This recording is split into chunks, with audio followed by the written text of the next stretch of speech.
Reverend George Handzo is the Director of Health Services, Research, and Quality of Healthcare Chaplaincy at the Healthcare Chaplaincy Network, Incorporated, and has been part of the organization for more than 3 decades. First as a chaplain at Memorial Sloan Kettering Cancer Center, and later as an esteemed member of the chaplaincy's management team. He is a board-certified chaplain and the co-principal investigator of a research project funded by the John Templeton Foundation, which will grow the field of chaplaincy research in palliative care. And I'll just say that George, more than any other person I know in chaplaincy today, has pushed us as spiritual caregivers to take research seriously. In fact, I have his resume in front of me, and there are 3 or 4 pages of articles that George himself has published, studies that he's done in the field of spiritual care. We've not often taken that ourselves seriously enough to do that and say we need to be research-based. We need to be saying, does this work? Why does it work? How does it work? He is an ordained ELC pastor, and last year the Association of Professional Chaplains, where he has served as both president and national chair of certification, gave him its highest honor, the Anton Boysen Professional Service Award. Will you join me in welcoming George Handzo?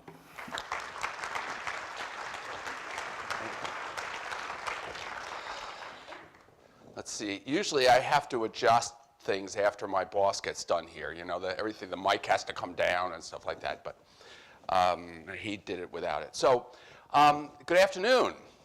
Now, I get the after lunch speech, which I take as a badge of honor.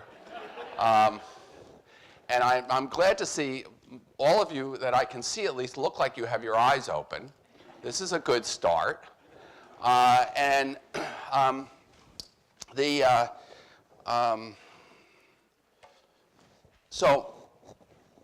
I also applaud you for your courage in inviting 2 senior managers from the Healthcare Chaplaincy Network in one conference. It's a little much for me, usually, and I work in a place where I'm at the end of a hall, a physical hall, and every once in a while, the guy you saw here this morning manages by walking around. And so he comes and stands in my door to my office. Now, you can imagine when that happens, there is no going away. There is none. So you have to deal with it. So, and I'm a New Yorker. All my life, I have never in my life lived more than 50 miles from Manhattan. I've never lived in Manhattan, but I've lived no more than, and that includes college, seminary, you know, whatever. So I am an unapologetic, absolutely unreformed New Yorker. I'm a Jersey boy, actually. And I'm a product of a mixed marriage, and those of you who are Lutherans will understand this. Like me, my mother was German, and my father was Slovak. Now, we grew up in the German church because my father was the one who decided that he would go to any church at all except if it was Slovaks, because he might run into one of his relatives. So he wasn't going there. And in fact, when I moved to Greenwich, my father grew up in North Jersey, I went to, there is a Slovak Zion church in Greenwich, and I went there, and the pastor knew all of my aunts and uncles. I said, that's it. We're leaving, you know, that's it. I'm going to the German church. So we all come from, in this country, I think the speakers today have made the case nicely of what cultural diversity is. And I live in New York, so I speak very little Spanish, Yiddish, Arabic, what else? That's patois, Haitian patois. But mostly my Arabic basically runs to Assalamu alaikum. And does anybody know the response to that? Very good. Assalamu alaikum means peace be with you, and also with you. See how that works? You know how to do that in English, right? So that you're just now doing it in Arabic.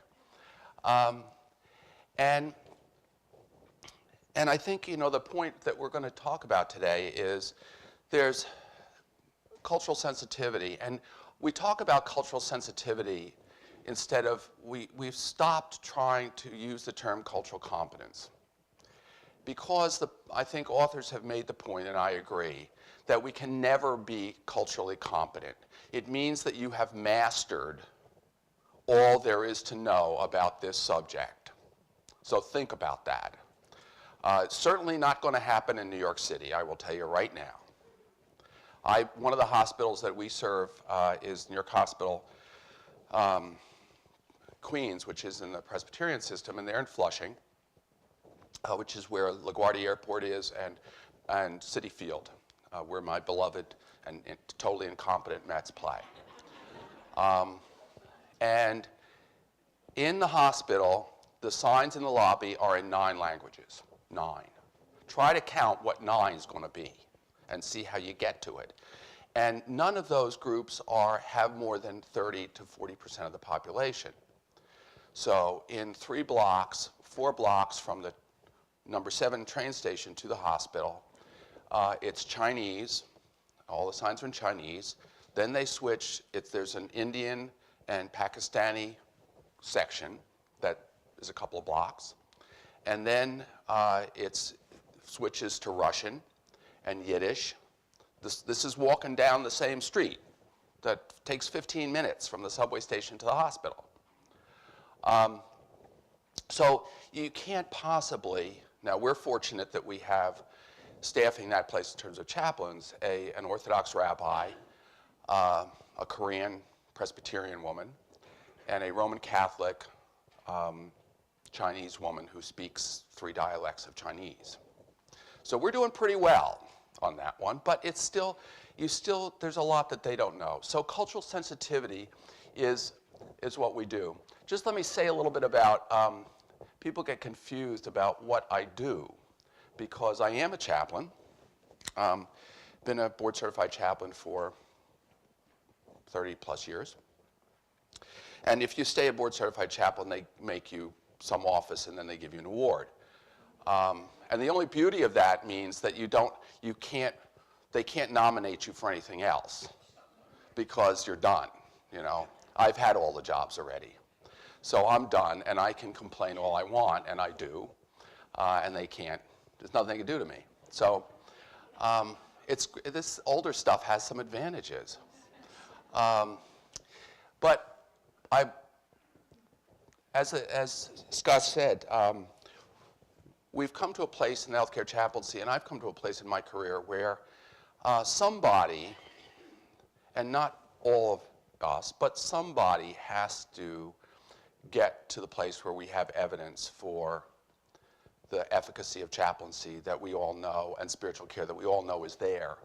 But it's no longer the case that just saying, I know a lot of very good healthcare administrators who really believe in spiritual care. They do.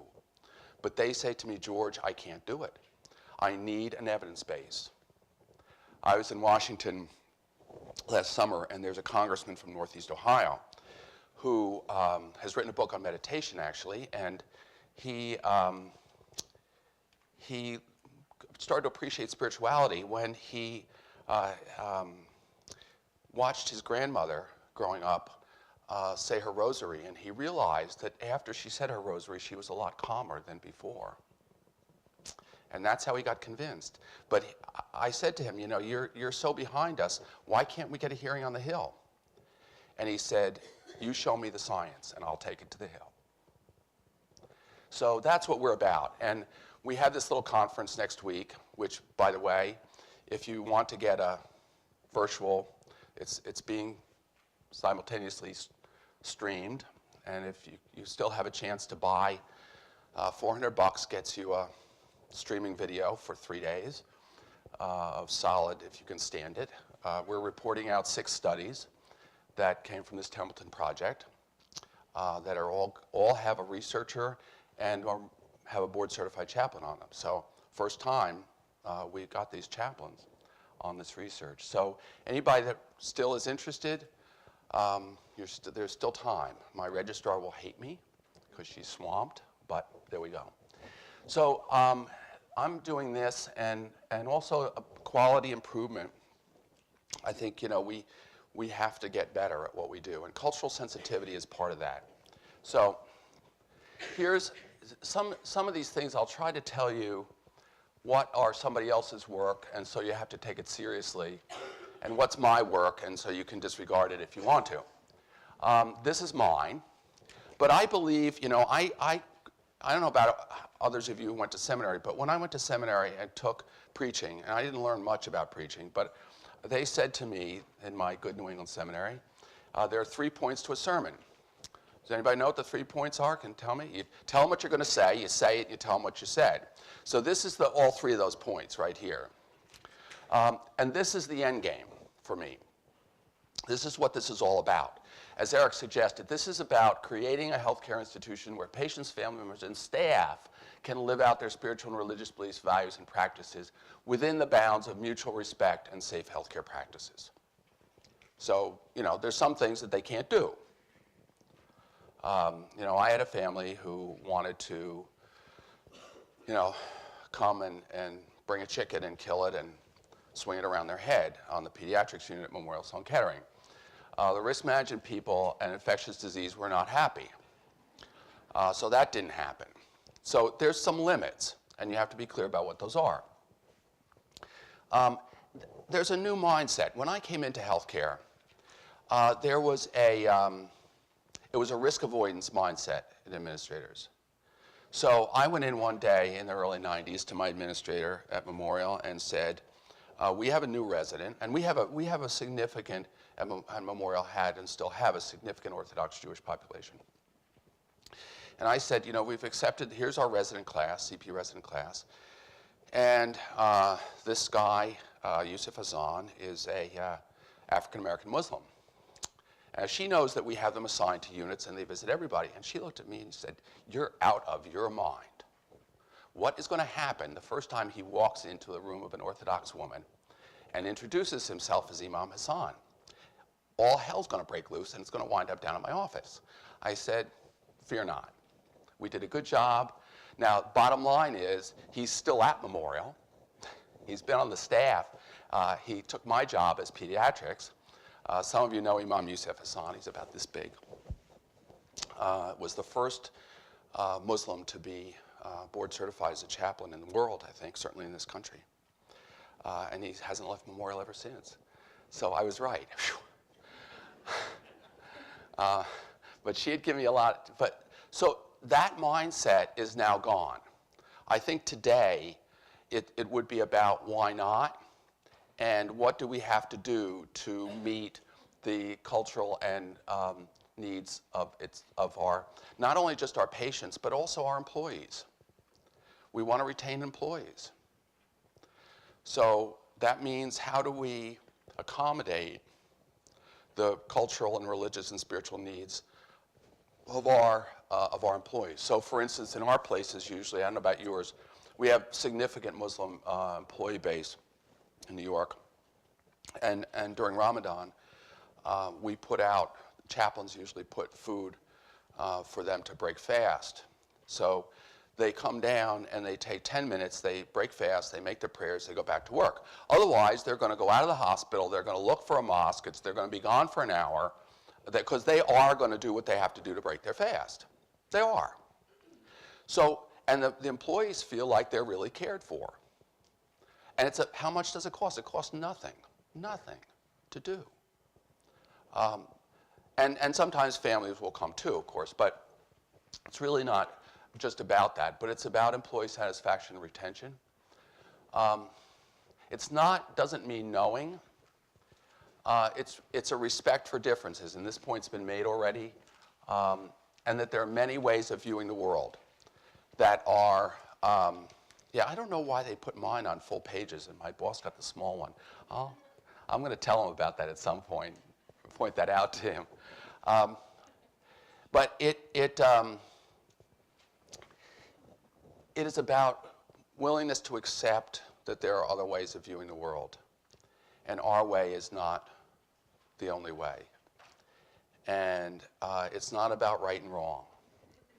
So ethnicity, just to run, a group of people whose members identify with each other. This is just, again, these are definitions I've pulled off Wikipedia, I think, just to kind of, they're not necessarily the definition, but they are a way of kind of, I'm big on, we need to be clear about our language.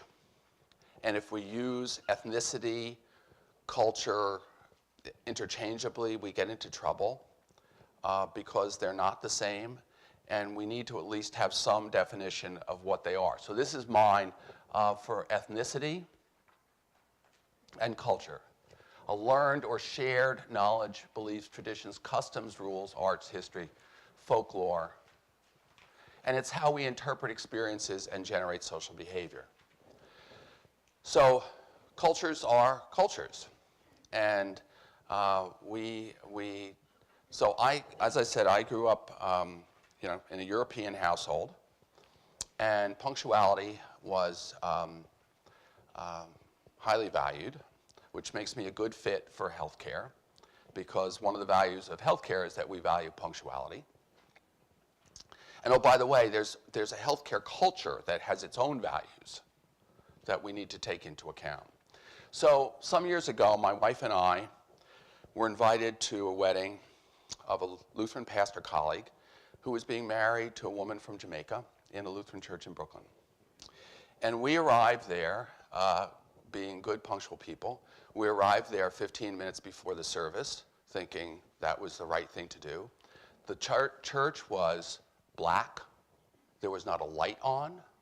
There was not a soul in there. Not a soul. I panicked. I thought I was here the wrong day. And so we waited. And about 45 minutes, half an hour later, the florist came in, and another hour, and a few wedding party people came in, and 2 or 3 hours after the appointed time, the wedding happened. It's, the Caribbean approach to time is not mine. And nobody was bothered, and I tried to behave like I wasn't bothered. I knew that much. I told this story to a colleague of mine who grew up in an Orthodox Jewish household in Brooklyn. He's now conservative, and he told me a story of the first time he went to a Christian wedding. And he got there 20 minutes late, after the hour, not late in his mind, 20 minutes after the hour, thinking he would be early, only to find that the wedding was half over. And people looked at him like, what's wrong with you? So Stefan has a book outside probably called, if he doesn't have it, it's Skylight Press, it's 2 volumes, How to Be a Perfect Stranger. And it's really wonderful because it tells you about these things. Is it out there? It's great. It tells you about, should you bring a gift? What gift should you bring? Should you stand up? Should you not stand up? So it's great. So that's culture. Spirituality, and this is, excuse me, I'm also fighting a cold, sorry. Spirituality, this is a definition that comes from the National Consensus Conference on Spiritual Care and Healthcare. And I use it mainly because I like it. And it is a consensus definition. So there were about 50 people in the room when this was written. And there are people of all faiths, and psychiatrists, and chaplains, and clergy, and social workers, and nurses, and doctors, and spiritual directors, and it's a Buddhist priest from Santa Fe. And we spent an hour and a half, and we actually agreed on this. It was quite remarkable. So it is a consensus definition. It's now been taken up into the National Consensus Guidelines on palliative care for North America. And we hope that the next step is that it will be adopted in the next version of the Joint Commission standards on certification in palliative care. But a lot of the things that you see in this are, let's see, do I have a pointer? No, apparently not. Is that you hear a lot about meaning and purpose. You heard Eric talk about those this morning. and connectedness. And those are some of the terms you see in spirituality. It's about connectedness and about where you find your meaning and where you find your purpose. So if you see definitions of spirituality, pretty much all of them have that in it. So the first thing to do is to see what our predispositions are. And as I told you, I found out about how uncomfortable I was with lack of timeliness, which my daughter-in-law has, because I get to airports, like 2 hours before the flight. My daughter-in-law gets there 2 minutes before the flight. So she's branded this Handzo time. It's been one of the biggest adjustments in her marriage to my son. So it's, what are our predispositions? So like, what causes illness? Again, we think, well, okay, we all understand what causes illness, but do we? Do we all agree on what causes illness?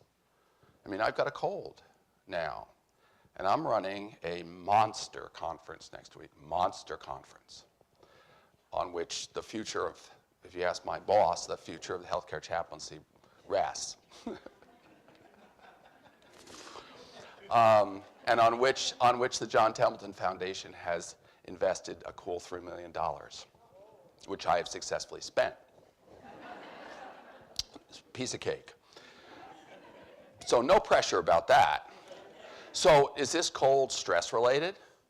Is it the fact that I have spring allergies characteristically, and spring has finally sprung where I live? I don't know. I mean, I want to say it has to do with allergies because I can deal with that better, but who knows? What does it mean to be a good patient? In my Northern European culture, it means shutting up and being stoic, especially as a man. In many cultures, it has to do with making your pain very, very clear. And we don't like that in healthcare. We don't like the loud patient, but it's their culture. How do we treat illness and injury? Who do we go to? I grew up next to my maternal grandmother, next door, across the lawn. And that was where we went when we were sick. And she proclaimed what was to be done about it. And what we were to, drink and eat, and when we were to go to the doctor, and all of that happened. So that was the way our family was. And, think about your family. And what was true in your family in terms of, or is true in your family, in terms of how you go about that. So attitudes, and again, this pushes the limit because a lot of us get involved in healthcare and what's the bounds of what we can do. And so is it whatever works for the patient? So think about that for those of us who are chaplains. If it works for the patient, is that okay theologically? Whatever? So I will admit, the time I spent at Memorial, I'm a peds chaplain, to confess. So I covered pediatric oncology at Memorial Sloan Kettering for 23 years. There's something wrong with me, but I decided not to find out what it was because it probably would ruin my career. But I had a mother one day who had, she kept saying, well, there's going to be a miracle. Her son was dying. Her 4-year-old son was dying. And she came from kind of fundamentalist Christian background, and she kept saying, there's going to be a miracle, there's going to be a miracle, there's going to be a miracle. And the staff was saying to me, you got to go tell her there's not going to be a miracle. And I would say, well, stop. I'm the one here who believes in miracles, remember that? So I'm not the one who's going to go do that, just not. But then one day I came in and they said, well, she's all of a sudden changed. She's calm. Well, I don't know what happened. I think she had a psychotic break. Maybe we're going to get the psychiatrist. And I went and I talked to her and I said, kind of what happened? And she said, well, I realized that I was being selfish. And God has a plan for my son. And it's bigger than anything I can imagine. And I just need to put my son in God's hands and I've not been trusting. And she was, I could tell, I mean, this wasn't false, rationalization. She was really believed this. Well, I don't believe it. I didn't believe either one of them. So what? So, what do we do? So what is wrong? How do we define wrong? Is it wrong for somebody not to get treatment? Now, Memorial, that was clearly the case. Anybody who wanted to stop treatment was, wrong. And how often does that happen in our health systems? How often do we think, gee, or somebody on the team says, well, that's wrong, they're wrong. Well, really?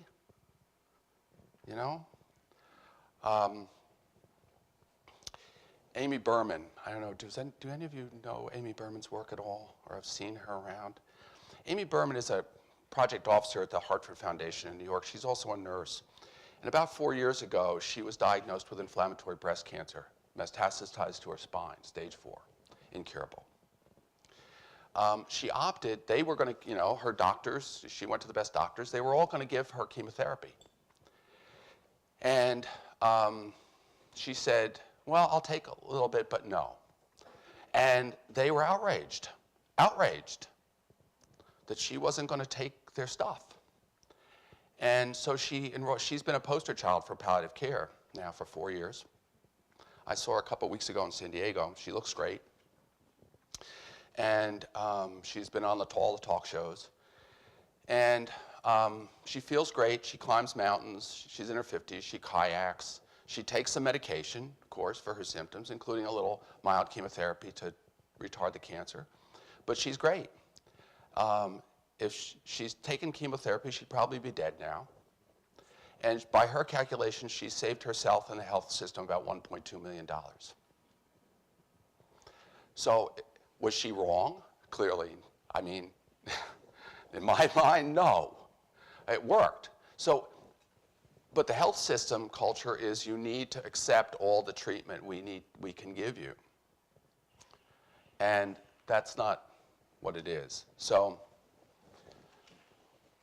okay.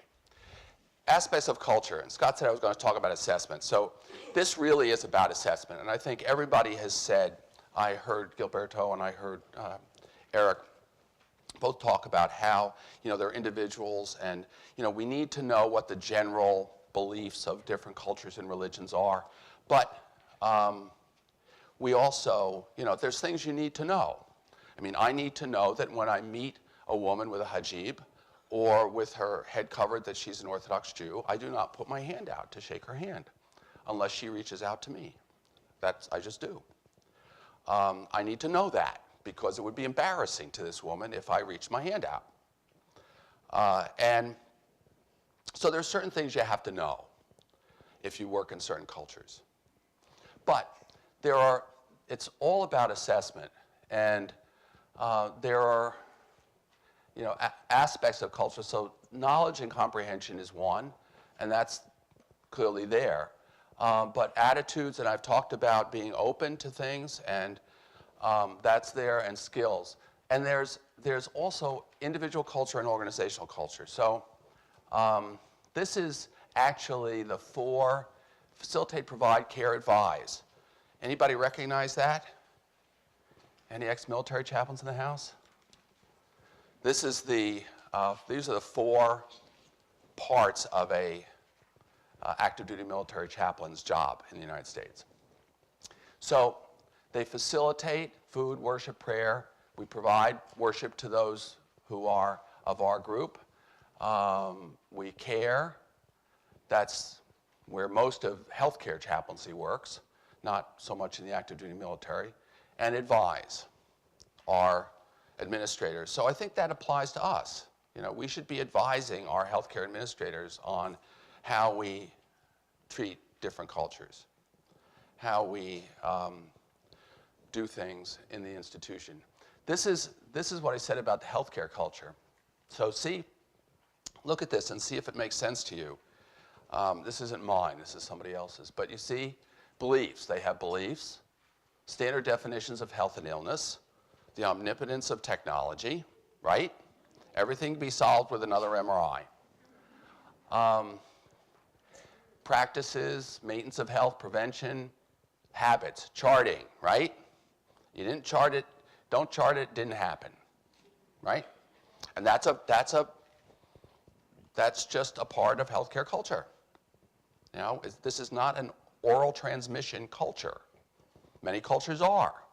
This is not. Likes, promptness, neatness. Now, again, think about how patients become disliked in our healthcare culture. They show up late. They don't seem to have any regard. They're, in the healthcare system, regarded as not caring, not respectful because they show up late. They are not compliant.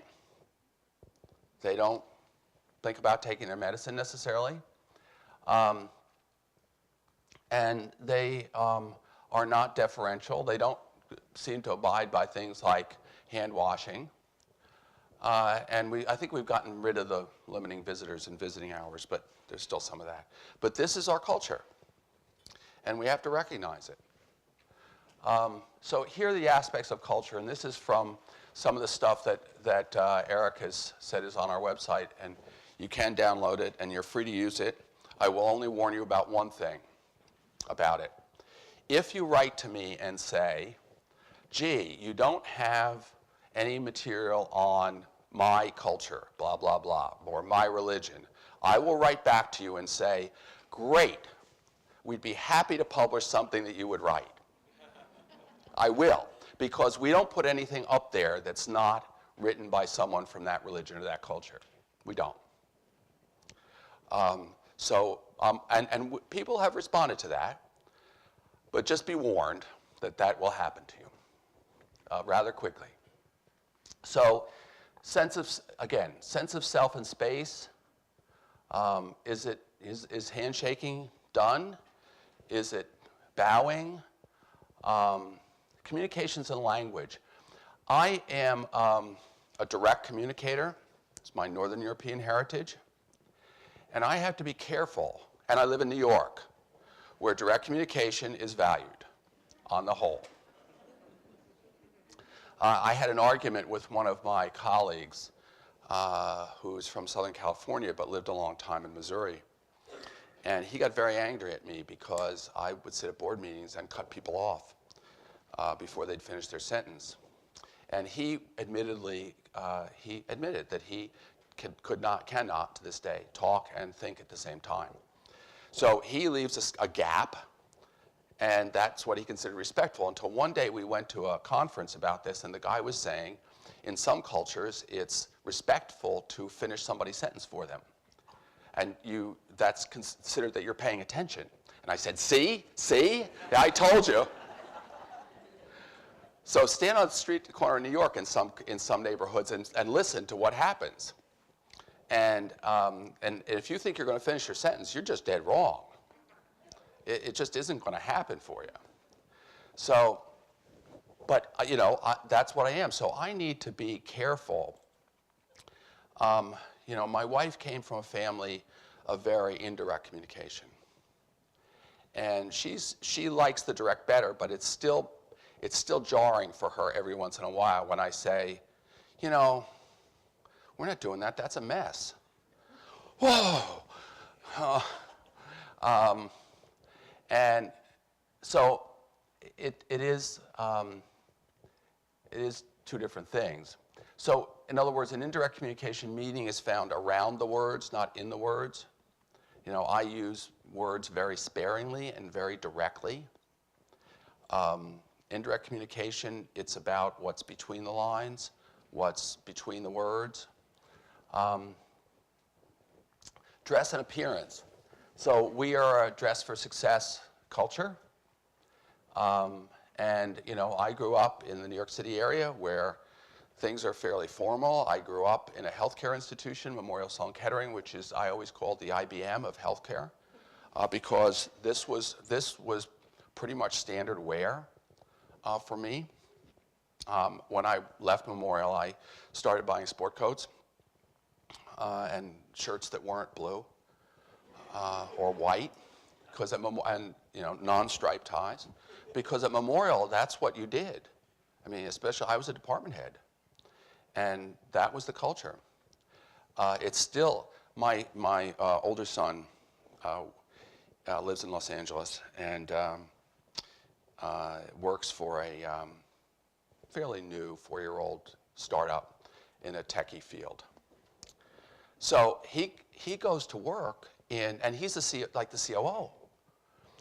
He goes to work, button-down shirt, but the ripped jeans, the sneakers, usually yellow or something. And I've stopped because his boss does the same thing. So, but I have to think.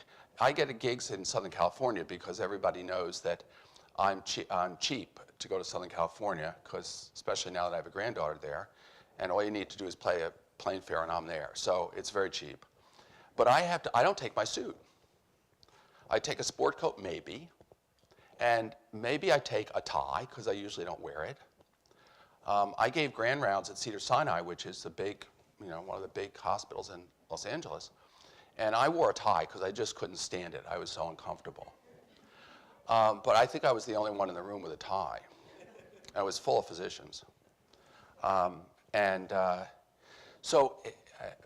I mean, I had to. I was just too self-conscious without a tie. But I wore the sport coat. Eating. Again, we know that eating is a ritual in many places, and you don't, it has some very important aspects to it. And here, I eat for sustenance. My wife, in the family I grew up in,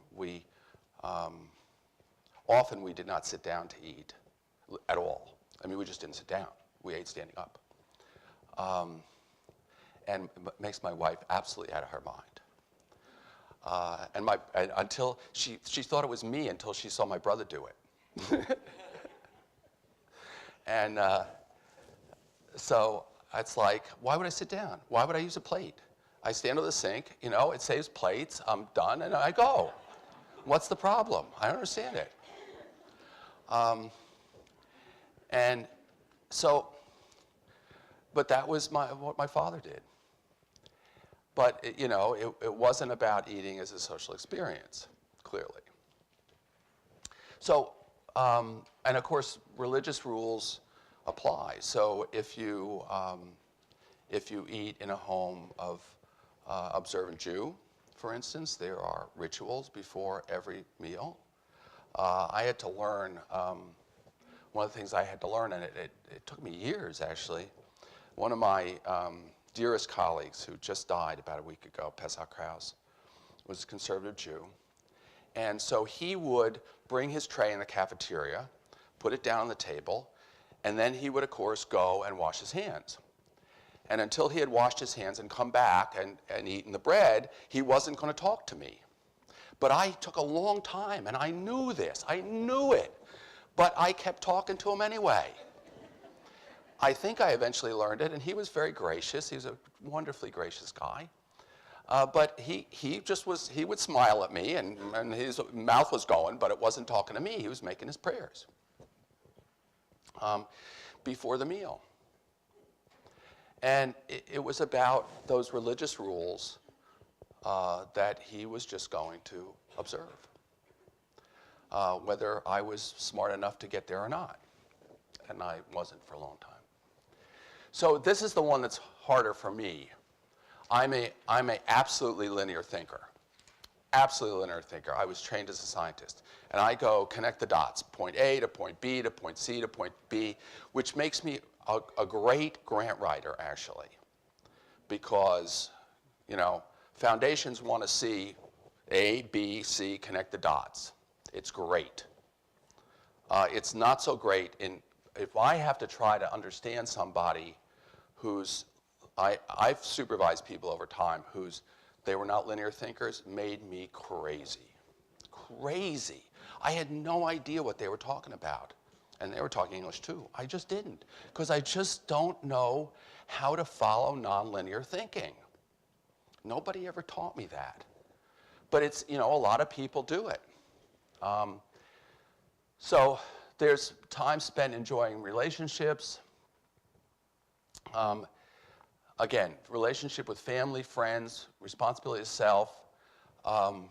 We had a case at Memorial some years ago that actually Yusuf Hassan and I were on, and this man was admitted who was in his 50s. He was single, worked for the post office. He was admitted with really late-stage lung cancer.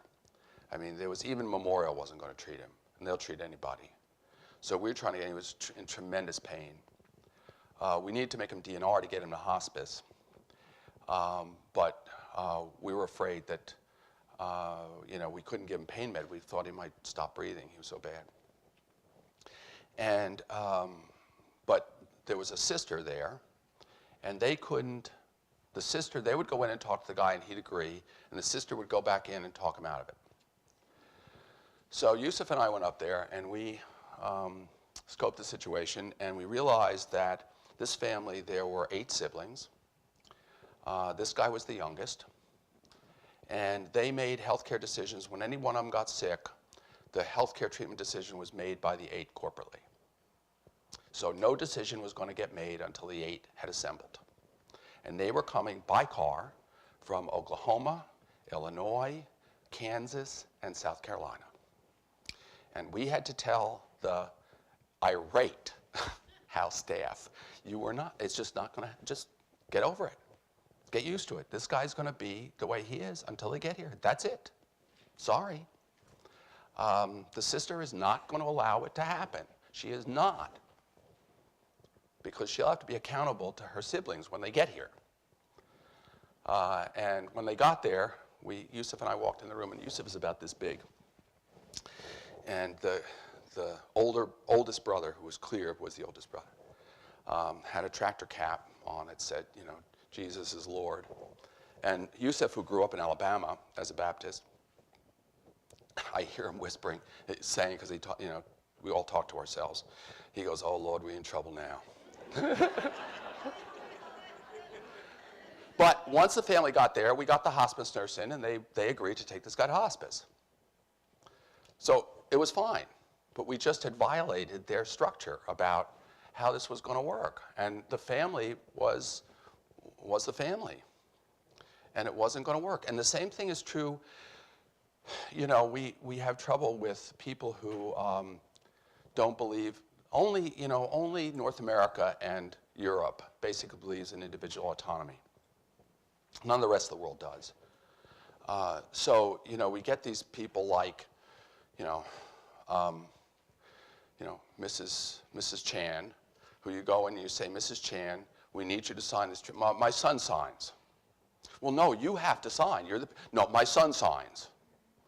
And they come out and they say, "No, we can't." I said, "She'll sign when the son comes and tells her to sign, not before." "Well, but that's a violation of her rights, and we need to talk to her about that." And I said, no. So again, the healthcare culture and the US culture in which we come from says individual autonomy trumps everything. Well, that's not true in many other cultures, and we have to understand that that's not necessarily right. So values and norms, I've talked about some of those already. Beliefs and attitudes, we're very egalitarian in this country. We believe in equality of gender. Well, not everybody does. And, it's not our job to change these, cultures, Muslim culture particularly, to say that, women should, or Orthodox Jewish culture, to say that women should, be equal to men in worship. It ain't going to happen, first of all. And it's not their problem. They don't have a problem with it. We have a problem with it. And it's hard. And we respect authority and social order.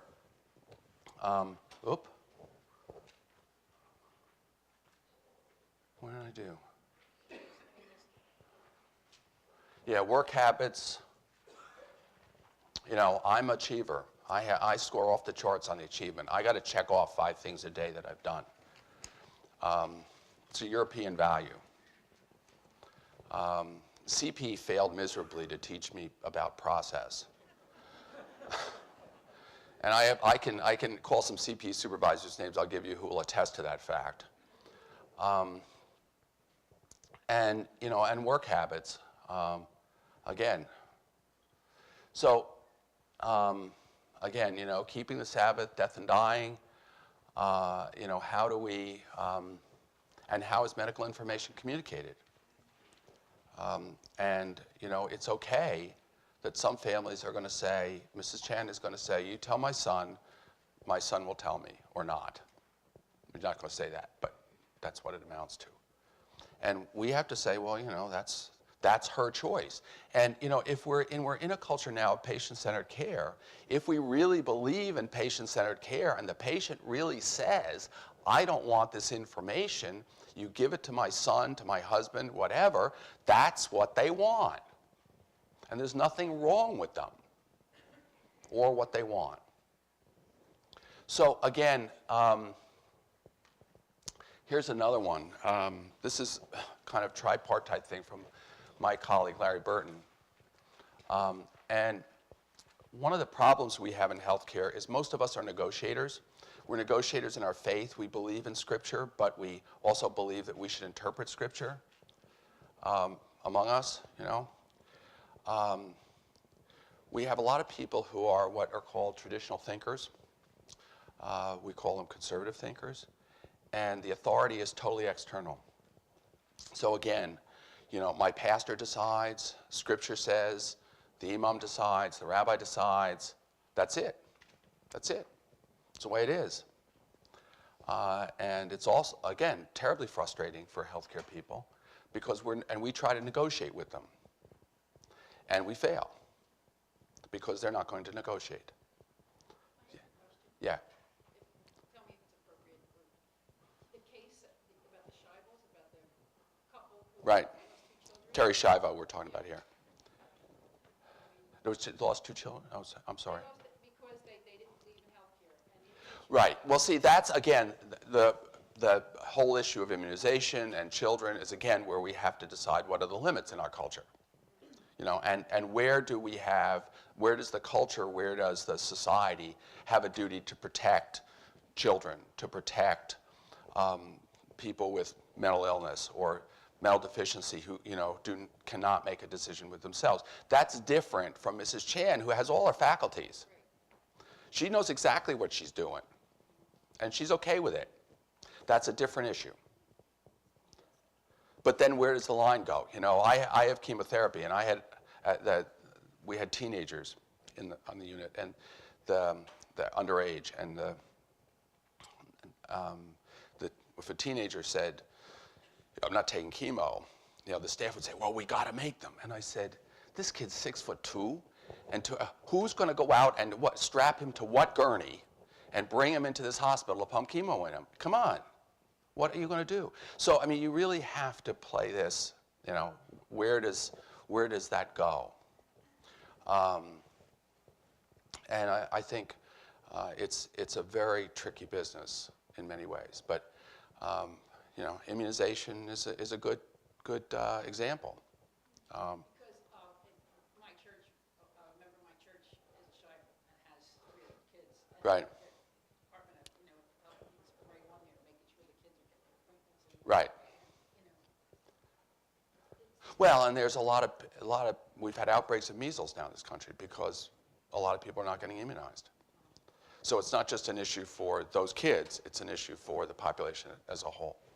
So it's all about assessment, okay? This is the message at the end of the day. It's all about assessment, it's all about assessment, it's all about assessment.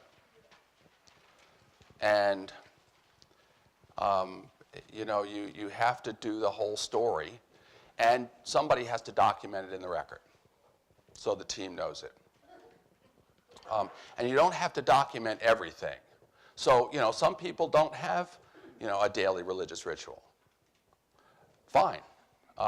Some people, you know, modesty is not an issue, although for most people it is. but you know, daily religious observance. I got a call one time from a nurse. It's going to stop. Got a call one time from a nurse saying, you got to come up here. We went in to get Mr. Jones, who was an elderly Orthodox Jewish man, for surgery, and he's facing the window. He was davening. He was making his morning prayers.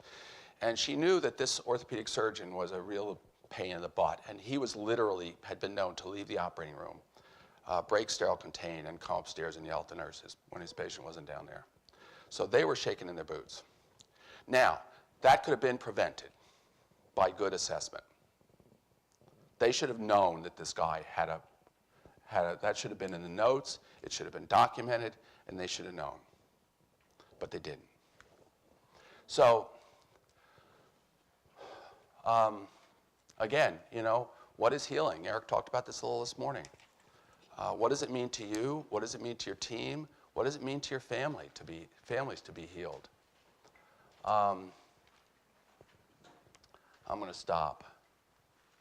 And then, you know, accommodations. How much do you accommodate for employees particularly?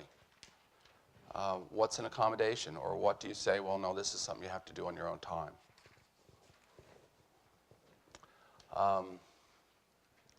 And again, you know, we have dress, food, daily religious observance, holiday observance. So this is one of the things, the last point I'm going to make, and then I'm going to stop, because I've already gone over what I intended. One of the things is that this is not about the golden rule. I still hear people saying this is about the golden rule. It's not. It's actually the worst thing you can do is assume that cultural sensitivity is about doing unto others as you would have them do unto you. Bad, bad mistake. Because people are different than you. I know that's a shock. In some very fundamental ways. Different and different. And it's not about you. So this is a book, Joint Commission publication. This is, you'll see it in your slides. Online, there's Joint Commission standards for you, those of you who have to do Joint Commission stuff. They put in a lot of new regs a few years ago that Sue Wintz and I were privileged to be part of writing. And that all is just to show you what's in there. Okay, I'm going to stop. Questions? I got a few here, a few minutes. George, if you would repeat the questions for the sake of Yes, I will. I will, thank you. Good reminder. Okay, now you got a chance to ask questions. Come on, folks. I know it's after lunch.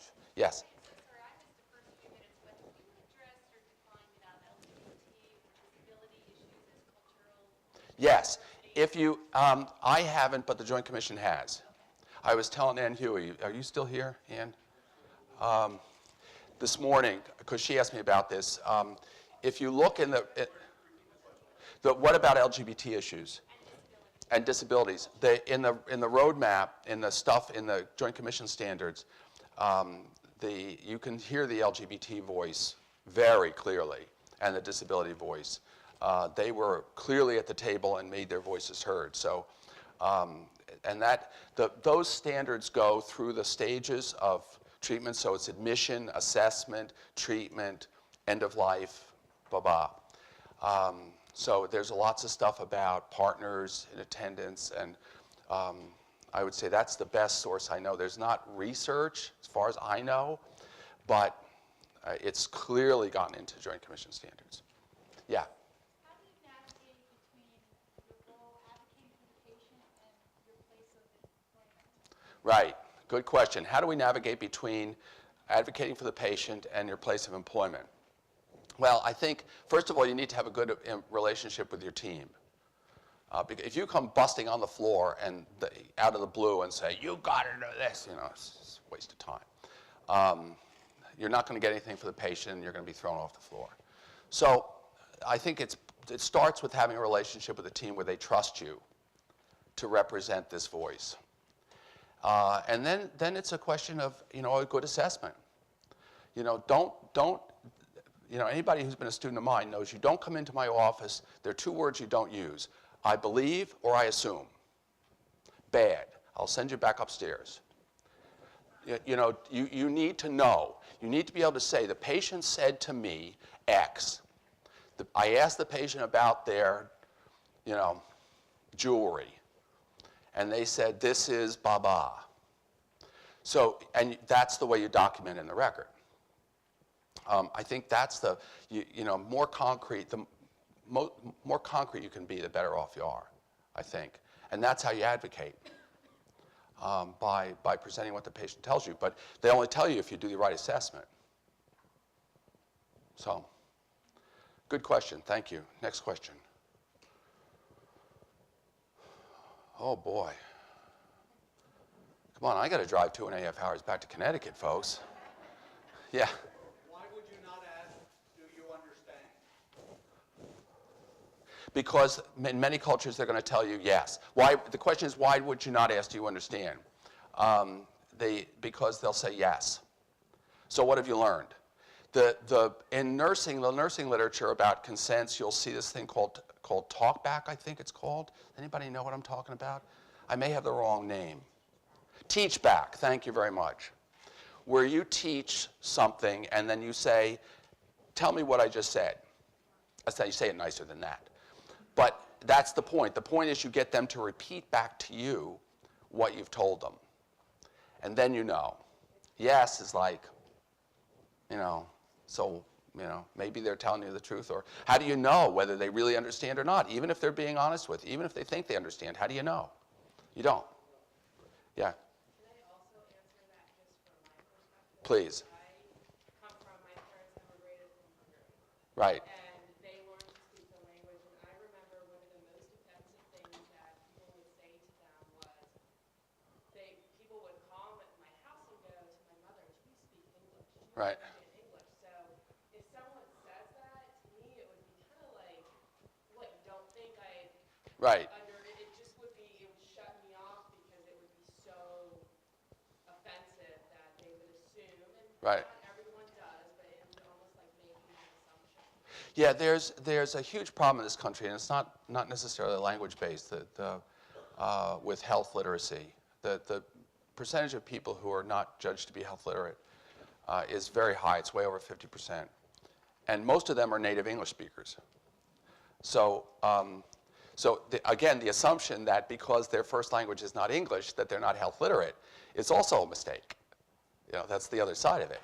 So, or that their native language is English, and so they are health literate. Well, that's often wrong. I think this health literacy thing is a big problem that we have not tackled well. And we certainly as chaplains, I think, can, one of the things that I hate doing, but I do it, is go to a doc who's just spent an hour or so explaining something to a family and say, they have no idea what you just said. Well, okay, we're going to go in again, but I'm going to go with you because I'm going to listen and have you use English, that I can understand, and then we'll see how it works. Because there's a great book out on this if you're interested in reading about healthcare communication. It's written for doctors, but it's good. I think it's Mastering Communication. I can look in my, but the authors are Anthony Back, Tony Back, and James Telsky from Duke. Tony Back's from Seattle. Great book if you're interested in teaching doctors and nurses how to communicate bad news and complicated stuff. It's just excellent. And Bob Arnold is the middle author from Pittsburgh. So, next, another question? George, I have one question for you. Yeah. Corporate comment, and in supervising students for years, I used the chat 7x7 Right. model assessment, and there's a cultural component as one of the first 7. Right. And students inevitably would bring back verbatims and say to me, there were no cultures. Right. I love it. And of course, the way I understood that is when you perceive yourself as part of the dominant culture, Right. It's almost invisible to you. Right. I don't know what you're No, I think that's right. I think that's why this list is somewhat good because I I mean, it took me a long, long time to realize that not everybody was a linear thinker. And a lot of people are nonlinear thinkers and they don't have mental health problems. Seriously, it took me a long time to admit that. You know, I thought they were rambling and they were demented. I told you I'm from New York, but but it's true. I mean, you think, well, what's wrong with this person?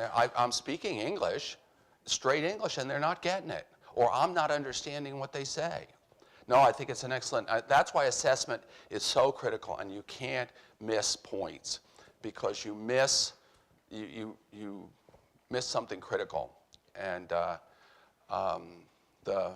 I teach doctors and teams how to interview patients. And you know, it's interesting how when they get to get onto a physical issue, they just drill it and avoid, you know, partly because that's what they do, and secondly, they avoid everything else. And we have the cases set up so that there's some big elephant that they have to ask about. They miss it. The average, you know, this is where chaplains, I mean, I'll put a plug for chaplains for a minute. The medical literature suggests that the average time between when a doctor asks a question and when they interrupt the patient is, anybody want to guess? 8 seconds. 8 seconds. It's been timed. So we just have to do that. And we as chaplains or other people who are trained to listen can and should be saying, well, wait a minute. Tell me more. Let the patient talk. Anyway, now I'm over. Thank you, folks.